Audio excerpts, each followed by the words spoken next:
Saya bertanya-tanya, kapan mulai kerja? Kapan mulai kerja? Ya, karena pelantikan cukup seru kali ini. Semua hadir. Bupati juga hadir, semua hadir. Termasuk Bapak Alis Longinus tadi yang disebut hadir. Dan kepengurusan cabang ini fungsionaris, saya bisa katakan mereka cukup padat, banyak anggotanya. Tapi saya juga melihat ada misi yang ingin dicapai. Tidak hanya sekedar banyak orang di dalam pengurusan ini, tetapi ada misi. Ada satu mimpi yang mau diraih. Dalam 1 tahun ini mau buat apa? Itu pertanyaannya. Dalam 1 tahun kepengurusan mau buat apa? Dan pertanyaan yang kedua, mau kemana? Karena strategi yang paling tepat, yakni ketika kita tentukan lebih dahulu tujuan kita itu. Kita sudah di tengah lautan, tapi kita akan bersandar kemana? Kalau ke Larantuka tidak mungkin kita berlayar arah Kapalue. Kalau ke Kupang, tentu kita harus pasang kompas itu. Tentukan arah, pasang kompas, mari kita berlayar. Tentu di tengah jalan ada badai. Kalau tidak mau badai, jangan jalan. Dan hari ini masih sangat relevan. Saya tidak memberikan banyak hal sebagai pastor moderator. Di sambutan pembukaan ketika pelantikan Ketua Presidium, saya mengingatkan tentang fides et ratio, iman dan akal.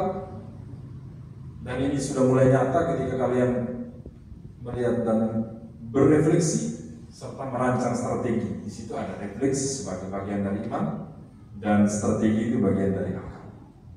Hari ini ketika kita sambil berduka karena kepergian Paus Fransiskus, saya menitipkan 3 hal yang sebenarnya yang disebut dengan 3 winning elements of Pope France style, leadership style. Jadi ada 3 hal. Itu dari 3 hal penting yang bisa kita petik dari gaya kepemimpinan Paus Fransiskus. Yang paling pertama itu, dia mengelola energi dengan baik. Apa yang dimaksud dengan mengelola energi dengan baik? Paus Fransiskus memprioritaskan keseimbangan hidup dengan mengatur jadwal yang disiplin, termasuk waktu untuk beristirahat dan bermeditasi, berrefleksi. Disiplin.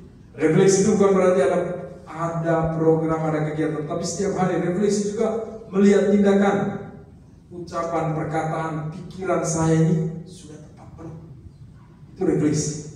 Dia mengatur itu dengan baik. Dia menghindari kegiatan yang tidak perlu untuk menjaga energinya tetap fokus pada hal-hal yang penting. Kegiatan yang tidak perlu itu contoh duduk depan marga, hitung orang lewat. Itu kegiatan tidak perlu.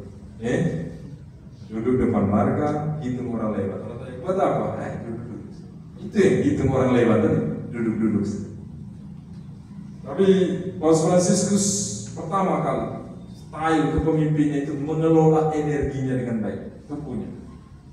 Sehingga ketika dia mengeluarkan pikiran, dia fokus. Yang kedua, menghadapi masalah dengan berani.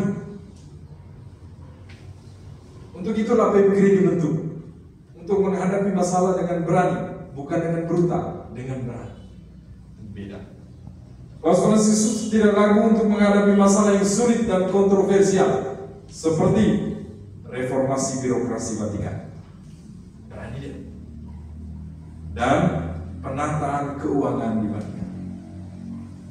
Dan kalian ke depan akan menjadi pemimpin-pemimpin berani untuk membuat perubahan demi kebaikan bersama. Dan di sini kalian refleksi, rancang strategi untuk membuat perubahan, meski kecil tapi berani. Dan yang ketiga, menghidupi nilai-nilai. Paus Fransiskus mempraktekkan apa yang diajarkan. Ini tidak mudah. Mempraktekkan apa yang kita ajarkan, seperti kesederhanaan dan kepedulian terhadap kaum miskin. Sederhana. Ketika dia terpilih menjadi Paus 2013, pada saat hendak dipakaikan sepatu merah, dia menolak. Dia bilang ini sudah cukup. Pada saat ingin dipakaikan pakaian yang lain sebagai pernak-pernik paus, dia menolak. Cukup. Ketika meninggal, dia menolak untuk dimakamkan dengan peti yang megah, tapi yang sederhana.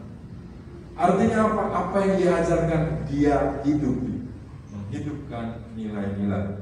Demikian pun mengunjungi tempat-tempat yang membutuhkan, rumah sakit, orang miskin. Saya tersentuh ketika melihat Paus Fransiskus di penjara di Rebibbia di Italia. Dia tidak hanya mencuci kaki tahanan, tapi dia mencium. Kita turun ke jalan untuk membela banyak masyarakat, tetapi kalian sudah mempraktikkan. Tahun lalu kalian mengunjungi anak-anak di panti asuhan Nativitas. Itu menghidupi apa yang kita ajarkan. Tidak harus seluruh dunia lihat, tetapi Tuhan yang lihat. Pertama, kalian kunjung, kalian bermain dengan mereka, kalian menyapa. Ada berbagai macam sukacita yang bisa kalian buat dari tindakan kecil karena kalian peduli. Itu menjadi rasul-rasul Allah. 3 hal ini. Pertama tadi, mengelola energi dengan baik, menghadapi masalah dengan berani, dan menghidupkan nilai-nilai. Itu gaya kepemimpinan dari Paus Fransiskus. Kalau mau dengar lengkap ceritanya, hadir misa hari Senin. Bapak Uskup minta saya khotbah. Untuk misa hari Senin itu kita misa satu uskupan untuk Paus Fransiskus. Saya akan kembali mengangkat nilai ini, tetapi lebih dalam lagi merefleksikan bagaimana kehadiran seorang paus di zaman milenium yang memberi harapan